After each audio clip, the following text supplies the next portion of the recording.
আমি চিকেনটাকে একটু দই আর লঙ্কা গুঁড়ো দিয়ে ম্যারিনেশন করে রেখে দিচ্ছি।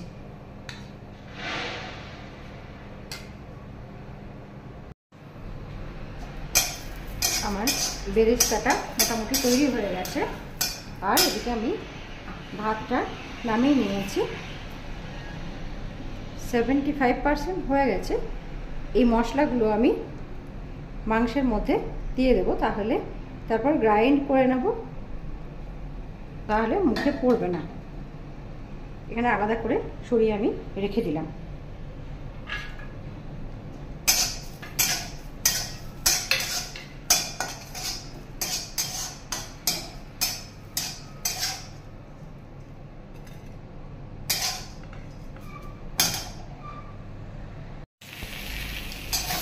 আলুটা দিয়ে নাড়াচাড়া করে নিয়েছি লবণ দিয়ে।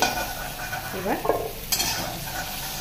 ডিমটা একটু নাড়াচাড়া করে নেব হালকা করে।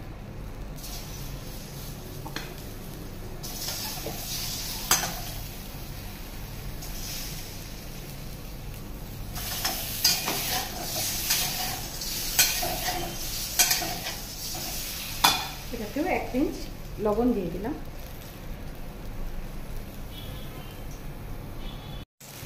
পেঁয়াজ রসুন আর এই গোটা গরম মশলাগুলো আমার ভাজা ভাজা করা হয়ে গেছে।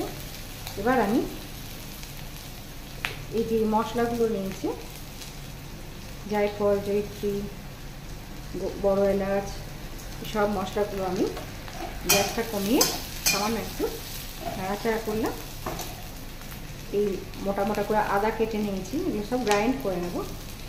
আর যে লঙ্কা, শুকনো লঙ্কা দুটো, আর পরিমাণ মতো দিয়ে যে যেরকম ঝাল খাবে এগুলো সব একটু এখানে কড়াইয়ে নাড়াচাড়া করে নিলাম।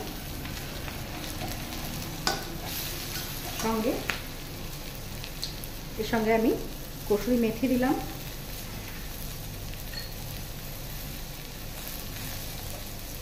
অল্প একটু বিরিয়ানির মশলা দিলাম, বাজার থেকে কেনা বিরিয়ানির মশলা।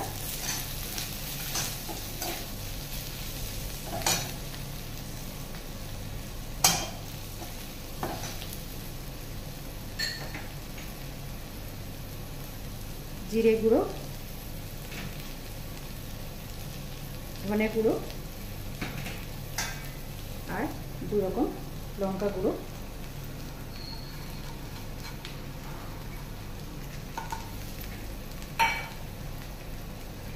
সঙ্গে এটা নাড়াচাড়া করে কাজু কিশমিশ একটু দিয়ে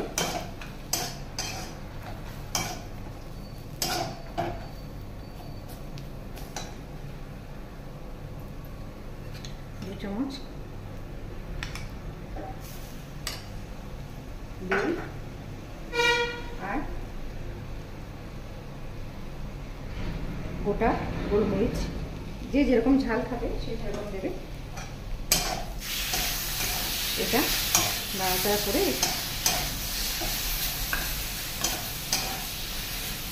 এবার একটু ঠান্ডা হলে জল দিয়ে আমি অল্প একটু জল দিয়ে এটাকে গ্রাইন্ড করে নেব। সঙ্গে এই কাঁচা পেঁয়াজ আর রসুনটাও গ্রাইন্ড করে নেব একসঙ্গে দিয়ে।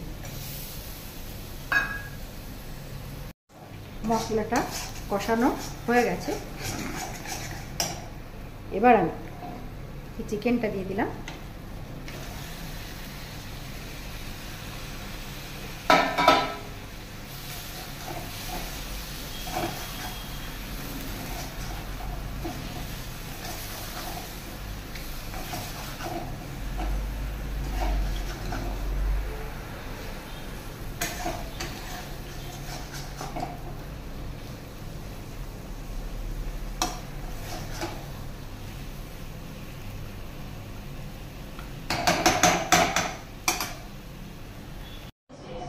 এবার একটা জায়গায় আমি তুলে নিলাম।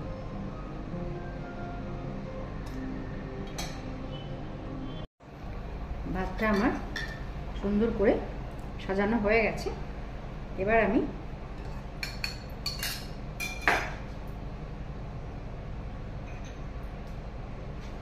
উপর থেকে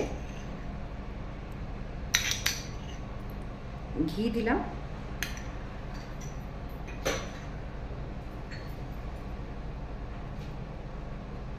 বিরিয়ানির মশলাটা দিলাম,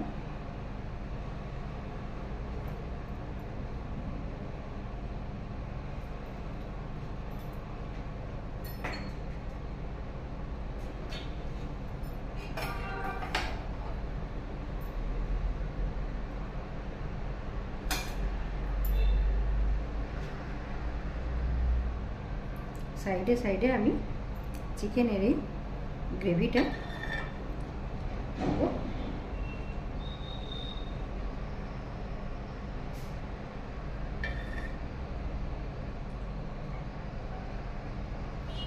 দিয়ে দিলাম। এবার দুধে ভেজানো এই যে কেশরটা রেখেছি এটা দিয়ে দিলাম।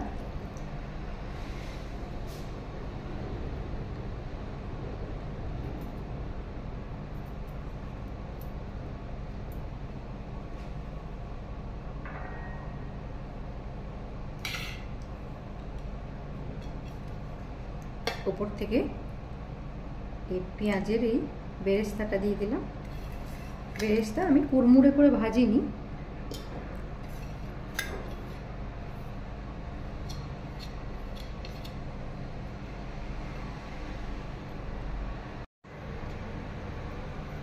এবার প্রায় 20 মিনিট আমি সিম করে বসিয়ে রেখেছিলাম। এবার আমি খুলে দেখবো বিরিয়ানিটা কীরকম হচ্ছে। গ্যাসটা অফ করে দিলাম।